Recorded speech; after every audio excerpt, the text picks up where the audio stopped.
ورحمۃ اللہ وبرکاتہ۔ پوچھتے ہیں وہ کہ غالب کون ہے، کوئی بتلاؤ کہ ہم بتلائیں گے۔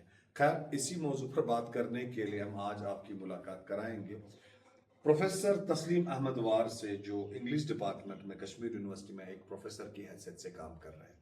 اور آج جس موضوع پر ہماری بات ہوگی وہ ہوگی countless use of existence in the works of Mirza Ghalib. کسی نے کیا خوب کہا ہے، had Ghalib written in English he would have been the greatest poet of all times۔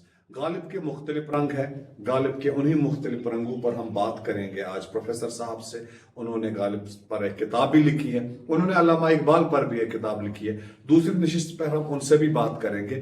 لیکن آج کے اس ایپیسوڈ میں ہم غالب کے مختلف رنگوں پر ہماری آج بات ہوگی۔ تو غالب کے بارے میں ایک اور شعر جو سب کو پتا ہے اور بھی دنیا میں سخنور بہت اچھے کہتے ہیں کہ غالب کا ہے انداز بیاں، اور اسی انداز بیاں کے بارے میں آج اس ملاقات میں آپ اور بہت کچھ جانیں گے۔ شکریہ۔ السلام علیکم ورحمۃ اللہ وبرکاتہ۔ آج ہم پھر آئے ہیں Kashmir university department of English, ایک ہمارے ہونہار پروفیسر صاحب ہیں جن کا نام ہے پروفیسر تسلیم احمد وار، ان سے ملنے۔ کس موضوع پر بات کرنی ہے وہ آپ کو کچھ ہی پلوں میں پتہ چلے گا۔ فی الحال میں ڈاکٹر صاحب کو دعوت دوں گا۔ السلام علیکم ڈاکٹر صاحب۔ ڈاکٹر صاحب، پروگرام شروع کرنے سے پہلے ہماری ریکویسٹ ہے کہ آپ اپنے بارے میں ناظرین دیکھنے والوں کو کچھ کہیے۔ جی میرا نام تسلیم احمد وار ہے اور میں اوریجنلی ڈاؤن ٹاؤن سے ایمرج ہوا ہوں، وچ از قاضی یار۔ دا ایگزیکٹ لوکیشن از قاضی یار زین اکدل۔ تو وہاں ہم اوریجنلی بسکیندر ہم وہی کے ہیں، اور اب آج کل ہم ادھر بھٹ پورہ درگاہ کے نزدیک جو 3 کلومیٹر یہاں سے دور ہے۔ سر، اپنی کوالیفیکیشنز کے بارے میں، اپنی پڑھائی کے بارے میں، اپنی تصنیفات کے بارے، بکس وغیرہ، آرٹیکلز، پبلیکیشنز۔ جی میں نے اوریجنلی میں بی ایس سی اسٹوڈنٹ تھا۔ اچھا، میں نے بی ایس سی کیا، اور لٹریچر اور انگلش لینگویج کے ساتھ، انگلش لٹریچر اور انگلش لینگویج کے ساتھ کافی پہلے سے ہی دلچسپی تھی۔ ایک انکینی کہہ سکتے ہو آپ، ایک ایفیلیشن اس کے ساتھ رہی بچپن سے ہی۔ تو اس کے بعد جب گریجویشن ہم کر رہے تھے ایس پی کالج سے، تو ایس پی کالج میں بھی کچھ ایسے اساتذہ تھے ہمارے جنہوں نے سجیسٹ کیا کہ آپ اصل میں اپنا میٹل جو ہے زیادہ پروو کر پاؤ گے آپ انگلش لٹریچر میں، انگلش لینگویج میں۔ اور بحیثیت لینگویج ٹیچر اور لٹریچر ٹیچر میں فرسٹ ایئر سے ہی اس کے ساتھ لگا اپنی لوکلٹی میں۔ وہاں پر میں لینگویج، فونیٹکس وغیرہ باقی چیزیں پہلے سے ہی پڑھاتا آ رہا ہوں۔ اور فائنلی گریجویشن کے بعد پھر میں نے فارسی میں اور انگلش لٹریچر میں گریجویشن کی، additional graduation Persian and English, Persian Farsi میں بھی کی اور انگلش میں بھی کی۔ اور اس کے بعد ایم اے کیا کشمیر یونیورسٹی سے ہی۔ تو اس کے بعد نیٹ وغیرہ باقی چیزیں، ان دنوں نیٹ وغیرہ ہونا بہت لازمی ہوتا تھا، بہت مشکل بھی ہوتا تھا۔ تو الحمدللہ مطلب اس میں اچھا خاصا ٹائم لگا، تو محنت اچھی خاصی کی تھی اس میں، اور فائنلی جو ٹارگیٹ وہ اچیو ہوا الحمدللہ۔ اس وقت مجھے لگتا ہے کہ ایک ہی نیٹ ہوا تھا جے اینڈ کے میں، 2006 کی بات ہے۔ تو پھر فائنلی 2007 میں اپوائنٹ ہوا یہاں پر، اور پی ایچ ڈی وغیرہ یہی سے ہوا میرا۔ پروفیسر اسلم میرے سپروائزر رہ چکے ہیں پی ایچ ڈی میں۔ جی پی ایچ ڈی میں۔ اور ان سبجیکٹس کے بغیر انگلش لٹریچر میری دلچسپیاں تھی باقی ایریاز میں بھی، لائک فلاسفی، سائیکالوجی اور لنگوسٹکس۔ تو میں نے ماسٹرز ڈگری لنگوسٹکس میں بھی کی ہے، اور سائیکالوجی میں بھی کی ہے، اور فلاسفی میں بھی کی۔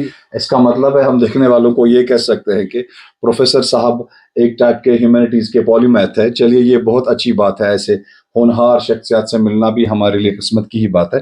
ڈاکٹر صاحب، آگے بڑھنے سے پہلے ایک سوال ہے کہ کچھ لوگ اردو سے آئے، انہوں نے انگلش میں لکھا، آپ انگلش سے ہو، آپ نے غالب پہ کتاب لکھی۔ غالب کے بارے میں تو کسی کا کوئی، غالب کسی تعارف کے محتاج تو نہیں ہے، سب سے زیادہ حاضر جواب رہا ہے۔ خیر، غالب کے بارے میں کتاب لکھنے کا آئیڈیا کیسے آیا سر آپ کو؟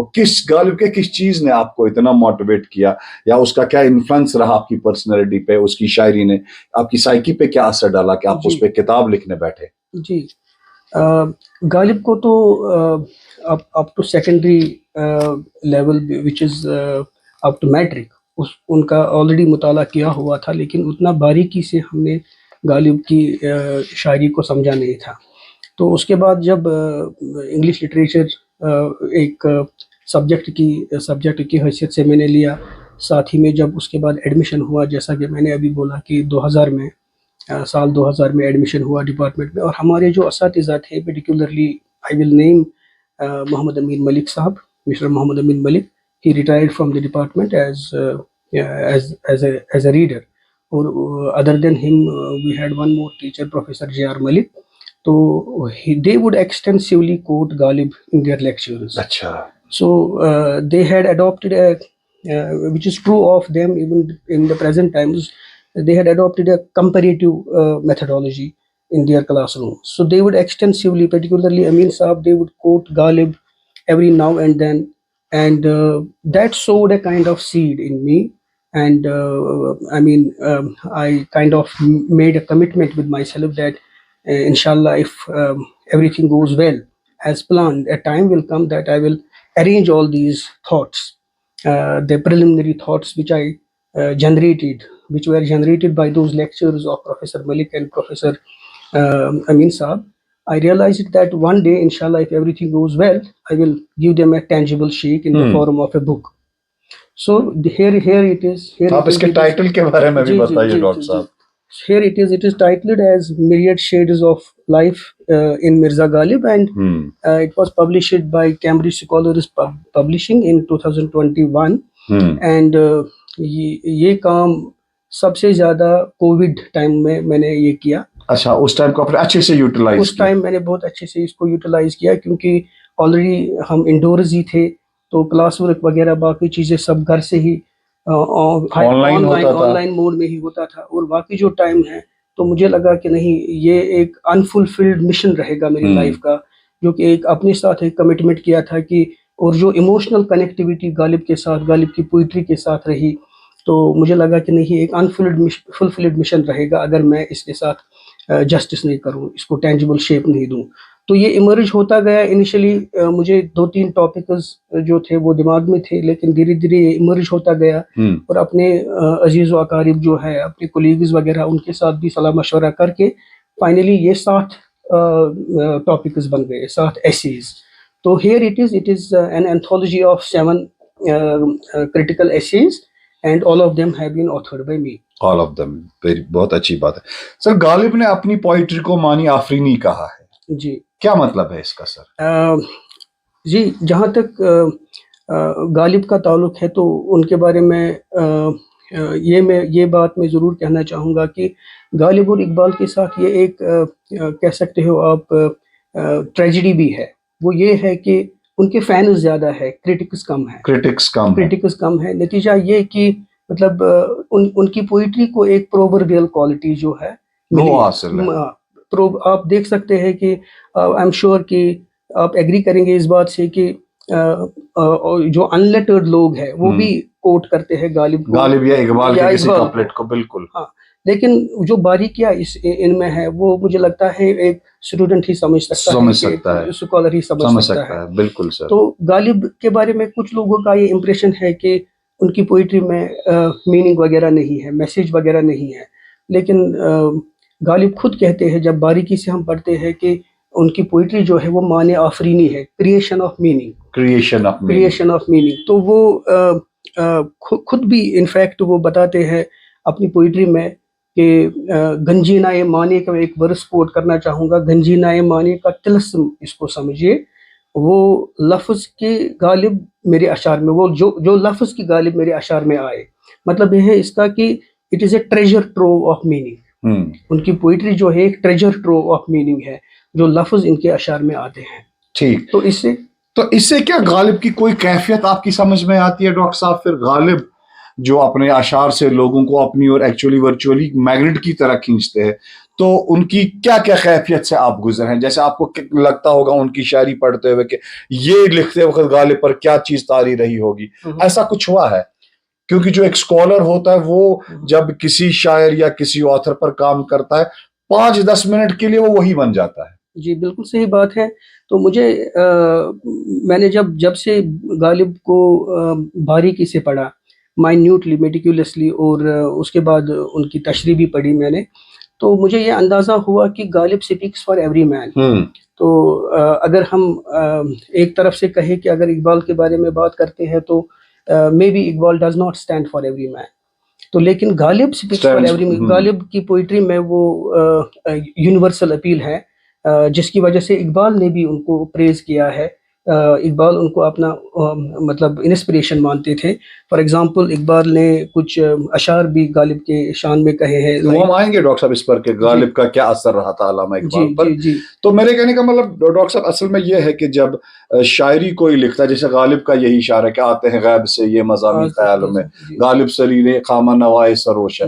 آپ اس کو عام لوگوں کے لیے کیسے استعمال کریں گے یا غالب کی وہ کیفیت کیسے سمجھائیں گے؟ اب دیکھیے یہی شعر ہم لیتے ہیں، غالب سریر خامہ نوائے سروش ہے.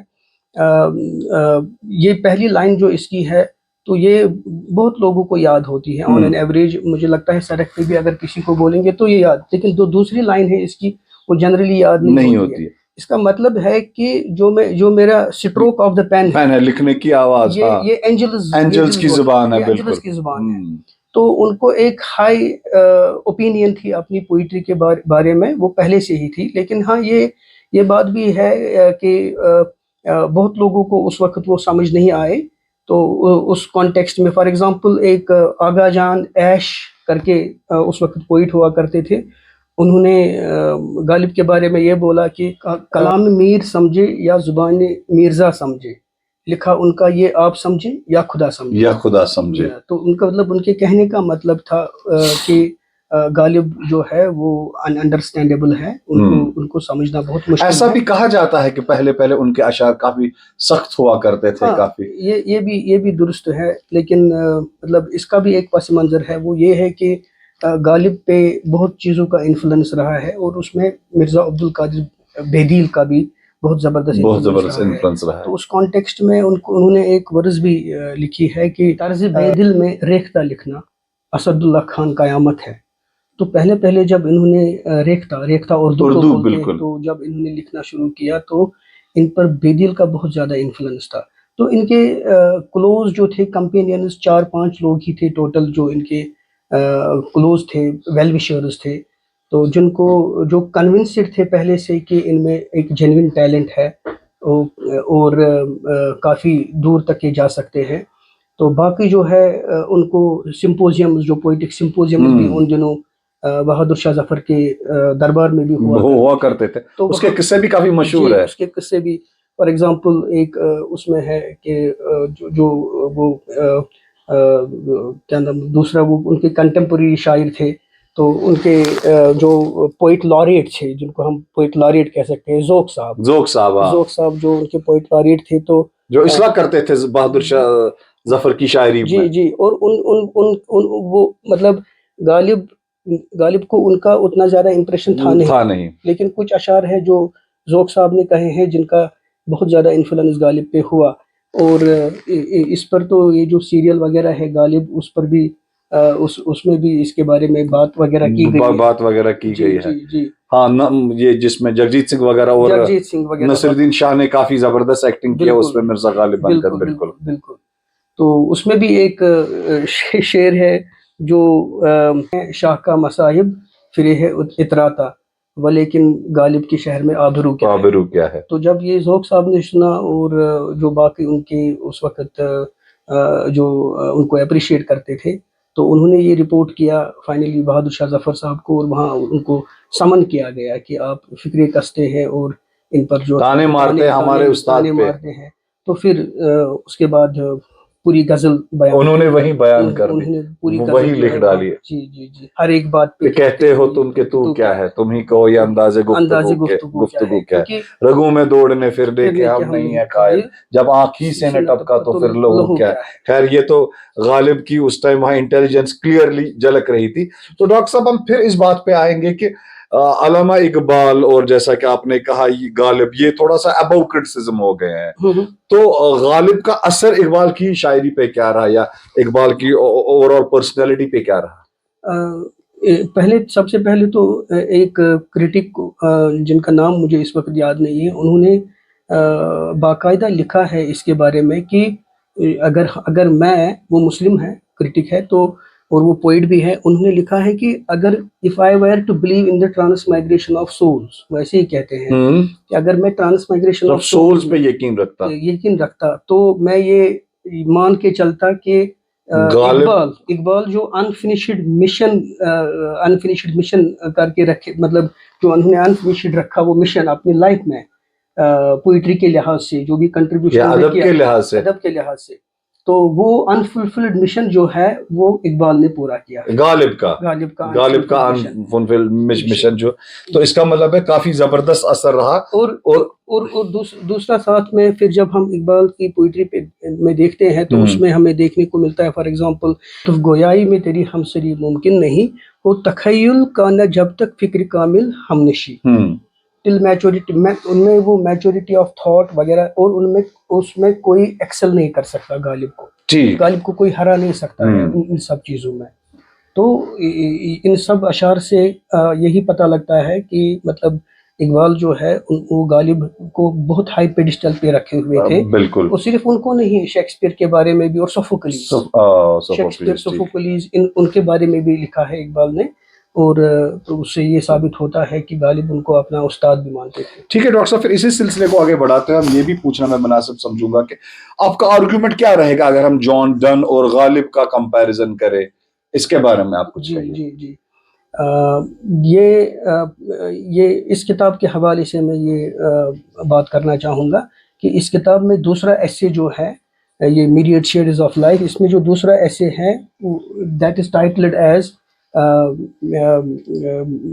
Mirza Ghalib and John Donne a comparative study. ٹھیک, تو جیسا کہ آپ کو پتا ہوگا کہ John Donne is known as a metaphysical poet who wrote in the 17th century. Okay, and یہ جو میٹافزیکل ٹرم ہے یہ ان کو ایک مان لیجیے ایک سینس آف ڈس اپروپریشن سے, کرٹیسزم کے لحاظ سے ان کو یہ ملی ہے.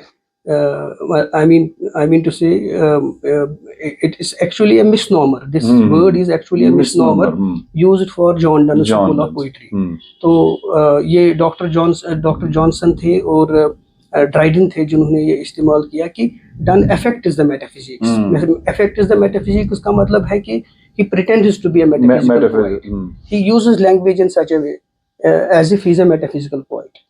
So actually he is not a metaphysical poet. اگر ہم جان ڈن کی پوئٹری کی طرف دیکھتے ہیں, actually he is not a metaphysical poet. Metaphysical poet is, اگر thematic sense میں دیکھا جائے, وہ poet ہے جو مان لیجیے سول کے بارے میں لکھتا ہو, immortality کے بارے میں, ڈیتھ کے بارے میں, ہیئر آفٹر کے بارے میں. لیکن جان ڈن تو اس لحاظ سے میٹافزیکل پوئٹ ہے نہیں.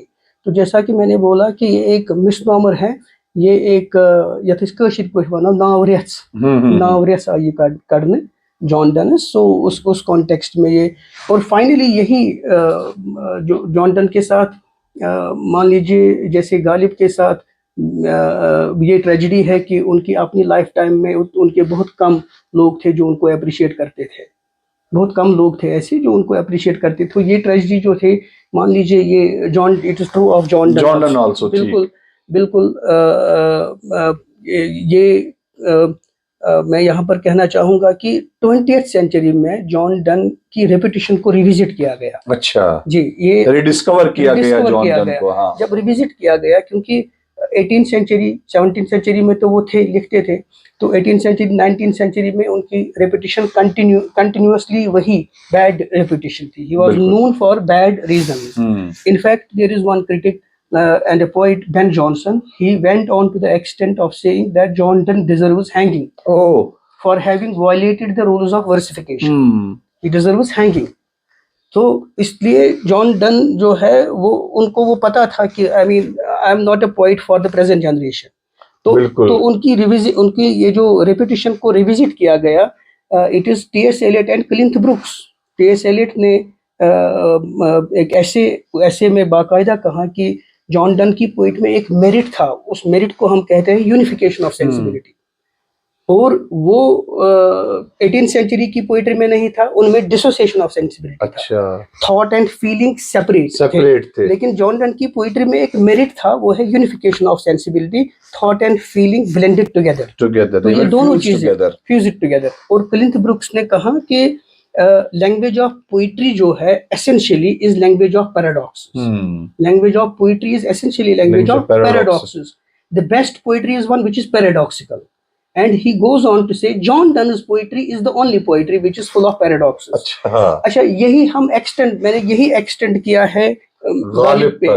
تو انفیکٹ میرے استاد پروفیسر جی آر ملک وہ کہا کرتے تھے, جب میں نے ایک بار ان کو یہ پوچھا کہ سر میں آج کل اس پر کام کر رہا ہوں, غالب کے پیراڈاکسز پہ کام کر رہا ہوں, انہوں نے بولا کہ غالب's paradoxes are more profound than John Donne. John Donne's paradoxes are superficial paradoxes. اگر ہم لیکن ڈیٹیلڈ انالیسس کریں غالب کی پوئٹری پہ, ہمیں دیکھنے کو ملے گا کہ اصل میں تو ان ڈیپتھ, ان کی ڈیپتھ ہے, وہ پیراڈاکس تو یہ استعمال کرتے ہیں. بالکل, بہت اچھا. تو یہی کمپیرزن اگر ہم جان ڈن کے بغیر اب شیکسپیئر اور غالب کے بارے میں کریں تو کیا کہیں گے آپ؟ دیکھیے یہ بھی ایک ایسے ہے اس کتاب میں جو میں نے بیسیکلی شیکسپیئر, جان ڈن, چوسر, جوفری چوسر, جان ملٹن, ان سب کو میں نے اپنے اسٹوڈنٹس کو پڑھایا ہے. For so many years I have been teaching now around for 18 years. Oh, long experience. Yes.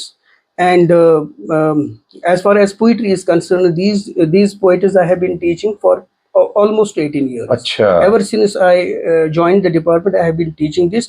And side by side, I have been making a comparison of these poets with Ghalib and many others. Many other poets. Because I don't only restrict myself to what is there in the syllabus. I go beyond that. Since I'm interested in comparative literature also, so Ghalib, Faiz, Mantu, etc., I keep on reading them, and then I compare. When I find that there is stuff to compare the two thematically or stylistically, I go on making those comparisons and discuss that with my students also, and thus enlarging their vision. Unka vision bhi usse enlarge hota hai aur broaden hota hai, unko samajh aata hai ki na ye genuine compare. So جہاں تک Shakespeare کا تعلق ہے, اگر ہم دیکھیں تو بہت ان کی سونیٹس, میں نے زیادہ جو یہ کمپیریزن ہے یہ سونیٹس پہ اپلائی ہوتا ہے, شیکسپیئر کے سونیٹس پہ. کیونکہ شیکسپیئر کے سونیٹس جو ہے وہ تو دیٹس فل آف پوئٹری, وہ تو پوئٹری ہی ہے. تو میں نے یہ پلیز کے بارے میں یہ کلیم نہیں کیا ہے, میں نے یہ پوئٹری کے بارے میں یہ کلیم کیا ہے.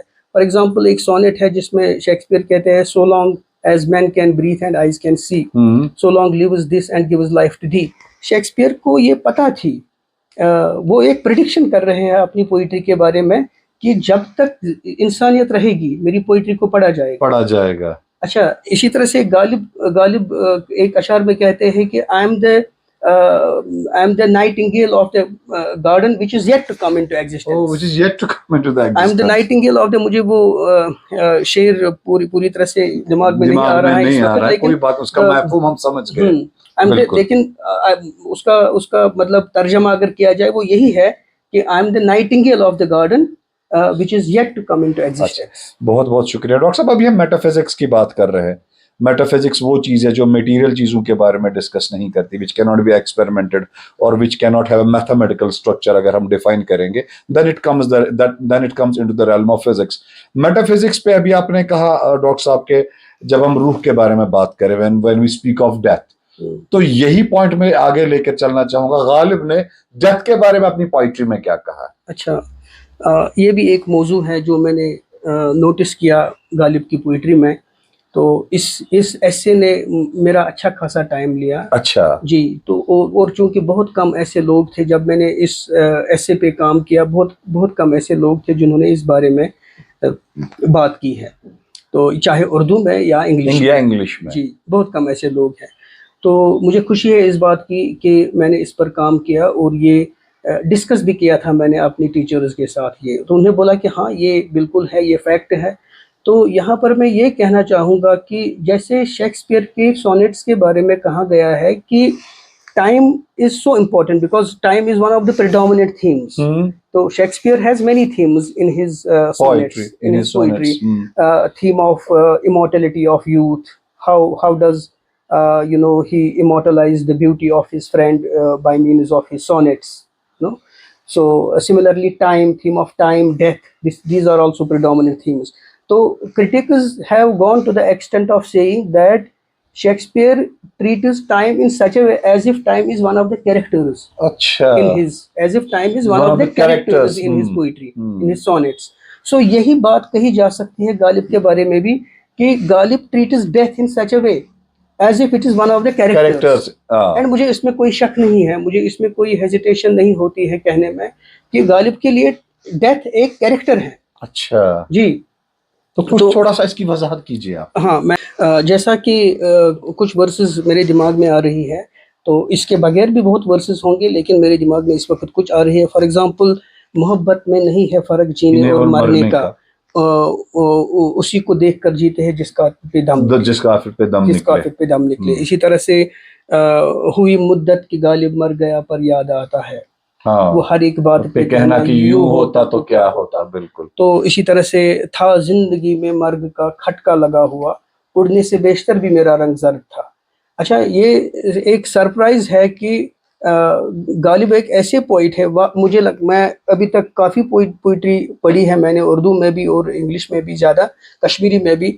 تو غالب ایک ایسے واحد سنگل موسٹ ڈسٹنگوشنگ فیچر اگر ہم کہیں گے, he imagines himself dead in his poetry. اچھا, وہ اپنے آپ کو ڈیڈ ایزیوم, مرا ہوا سمجھتے ہیں, مرا ہوا ایزیوم. بالکل بالکل. اس پوئٹری میں ہوئی مدت کی غالب مر گیا پر یاد آتا ہے. بالکل. تو انفیکٹ ڈیتھ کے بارے میں یہ بھی ہے کہ انہوں نے اپنے وہ he would write to his friends and he would predict the date of his death. اچھا, he had almost reduced death to a joke.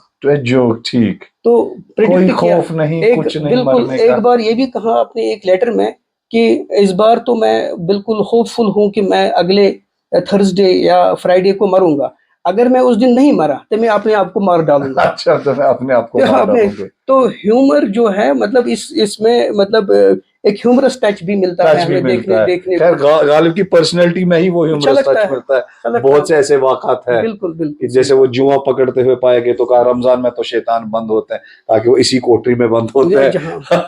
اسی طرح سے جب وہ بلائے گئے, جب وہ دہلی میں وہ غدر ہوا, اس کے بعد جب ان کو پولیس نے سمن کیا تو ان سے پوچھا, کیونکہ مسلمانوں نے سب سے زیادہ اس میں حصہ لیا تھا, قربانی دی تھی. تو اس کے بعد جب ان کو بلایا گیا تو انہوں نے کہا کہ آپ مسلم ہو؟ کہا میں ہاف مسلم ہوں. تو وہ جو جنرل تھے آرمی پوچھنے والے, ہاں, انہوں نے پوچھا کہ کیسے, کیا آپ ایکسپلین کریں گے اس کو؟ کہا کہ میں سور کھاتا ہوں, سوری سور نہیں کھاتا ہوں, تو مسلمان ہوں, اس لیے مسلمان ہوں, لیکن شراب پیتا ہوں, اس لیے مسلمان. یا کسی نے کہا تھا کہ غالب صاحب عام تو گدے بھی نہیں کھاتے, تو گدے ہی عام نہیں کھاتے. بہت ہیومر ملتا ہے ان کے اس سے. تو آپ ہمیں ڈاکٹر صاحب یہ بتائیے کہ ویسے تو غالب ہر کسی کے ہیں, تو وہ اس لیول سے اوپر اٹھے ہیں کہ ہم ان کو کسی سیکٹ یا کسی ریلیجن کی اور بلونگ کریں, لیکن تحقیق کے انداز سے غالب کی کیا آئیڈیالوجی تھی, کیا ریلیجس آئیڈیالوجی تھی, اگر ہم اس پر جاننے کی کوشش کریں. دیکھیے, ان کے بارے میں بہت, ان کے جو کنٹمپوریریز تھے وہ ان کو ایکیوز کرتے تھے آف بینگ اے شیعہ. اچھا, شیعہ. تو لیکن اس کانٹیکسٹ میں کچھ کرٹکس ہیں, انہوں نے بولا کہ انہوں نے کہا ہے کہ غالب ایک تفضیلی شیعہ تھے. اچھا, تفضیلی شیعہ is a Shia who believes in the preeminence of Hazrat Ali. اچھا. تو غالب also believed in the preeminence of Hazrat Ali, and in one of his verses he sums up, and that will give us a clear understanding of where he held Hazrat Ali. He writes غالب میں نوش ہونے پر کر جنت نہ جا سکوں, حسرت یہی ہے کہ بعد مرگ کچھ کام کر سکوں, ایندھن بنا دے مجھ کو جہنم کا اے خدا. یہ دیکھ لیجیے آپ, ایندھن بنا دے مجھ کو جہنم کا اے خدا, تاکہ دشمن علی کا کلیجہ جلا سکوں. دشمن علی کا کلیجہ جلا سکوں. خیر, حضرت علی رضی اللہ عنہ کی محبت ان کے دل میں بھری پڑی تھی. جی, اور اس کے بغیر انہوں نے حضرت حسین علیہ السلام کے بارے میں مرثیہ لکھے ہیں, تو کربلا کے شہیدوں کے بارے میں انہوں نے کافی پوئٹری لکھی ہے. ہاں بالکل. اچھا, اسی بات کو آگے بڑھائیں گے ہم. غالب کا ڈائلیکٹیکل ٹینشن اگر ہم اس پر بات کریں. دیکھیے جو کچھ ٹائم پہلے میں نے عرض کیا کہ غالب کی پوئٹری میں پیراڈاکسز ہمیں ملتے ہیں، تو یہ جو tension of opposites, contrary kind of thing, یہ جو اپوزٹس ہے یہ ہمیں دیکھنے کو ملتے ہیں غالب کی پوئٹری میں. جیسا کہ میں نے کہا کہ کلنتھ بروکس نے کہا ہے کہ best poetry is one which is paradoxical and Ghalib's poetry qualifies to be paradoxical.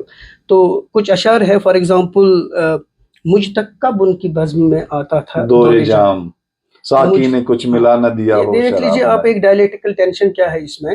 مجھ تک کب ان کی بزم میں آتا تھا دور جام، ساقی نے کچھ ملا نہ دیا ہو شراب میں. مطلب آئیڈیا یہ ہے کہ میں نے اس وری بات تو آج کتنے گۄڈنیتھٕے وٲرۍ اتھ منٛز ما زہر بالکل یہ ایک ڈائلیکٹیکل، یہ جو اپوزٹ ہے نا، تو شاید مطلب میں ایگری کرتا ہوں اس بات سے کہ جو عام لینگویج ہے، ڈے ٹو ڈے لینگویج، اس میں ہم پیراڈاکسز استعمال نہیں کر سکتے، لیکن best poetry is definitely one which is paradoxical. بالکل بالکل. اور میں وہی مینٹین کروں گا، وہی اپنی پوزیشن کہ John Donne's paradoxes are superficial paradoxes and in depth paradox, deep rooted Ghalib paradox. Drama کی اگر ہم بات کریں پھر غالب کی پوئٹری، اسی طرح سے I am sorry to interrupt you, ایک اور شعر میں عرض کرنا چاہوں گا کہ میرے قتل کے بعد اس نے جفا سے توبہ، زود پشیماں کا پشیماں ہونا. تو اس میں دیکھ لیجیے آپ کی اب کیا ضرورت تھی، قتل تو ہو گیا تھا، اب ضرورت کیا تھی اتنی جلدی توبہ کرنے کی، تھوڑا ویٹ تو کرتے. تو آپ دیکھ لیجیے اس میں بھی وہ ڈائلیکٹیکل ٹینشن جو ہے وہ دکھائی دے رہا. بالکل. تو ڈراما کی بات کریں گے ہم ان کی پوئٹری میں.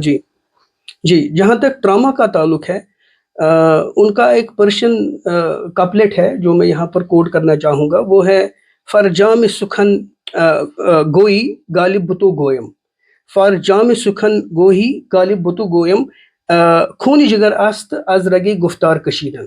مطلب یہ جو پوئٹری ہے یہ اصل میں لائف بلڈ ہے which I am taking from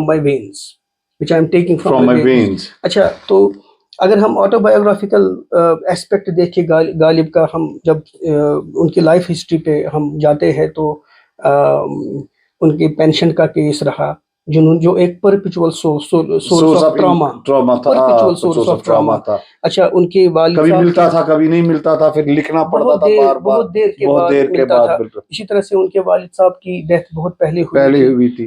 اس کے بعد جب ان کی شادی ہوئی امراؤ بیگم سے، تو بچوں کی امراؤ جان سے جب شادی ہوئی، اس کے بعد کہا جاتا ہے کہ 7 بچے ان کے پیدا ہوئے، وہ 7 کے ساتھ سب مر گئے، زندہ کوئی نہیں رہ سکا، ان میں سے کوئی نہیں بچ سکا. تو اس کے بعد ان کے جو چھوٹے بھائی وہ تھوڑا مینٹلی ٹھیک نہیں تھے، وہ تھوڑا انساؤنڈ تھے، وہ اسپیشلی ایبلڈ کہہ سکتے ہو آپ آج کی لینگویج میں. تو وہ بھی زندہ نہیں رہ سکے، وہ غدر کی لڑائی میں وہ مطلب کراس فائرنگ میں مارے گئے بیچارے. اس کے بغیر انہوں نے اپنے بیوی کے نیویو کو بھی گود لیا تھا، ان کو بھی گود لیا تھا. اور جب وہ بھی مطلب جلد ہی وہ بھی گزر گئے. اور ان کے بارے میں یہاں پر ایک جو ورس ہے یہاں پر کوٹ کرنا چاہوں گا.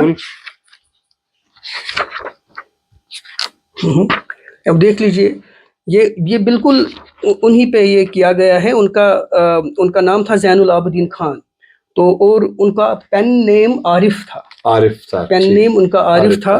اور دیکھ لیجئے کیا لکھتے ہیں، لازم تھا کہ دیکھو میرا رستہ کوئی دن اور، تنہا گئے کیوں اب رہو تنہا کوئی دن، کچھ دن اور، جاتے ہوئے کہتے ہو قیامت کو ملیں گے، کیا خوب قیامت کا ہے کوئی دن اور. تم ماہ شب 4 دہم تھے میرے گھر کے، پھر کیوں نہ رہا گھر کا وہ نقشہ کوئی دن اور. تم کون سے تھے ایسے کھرے داد و ستد کے، کرتا ملک الموت تقاضا کوئی دن اور.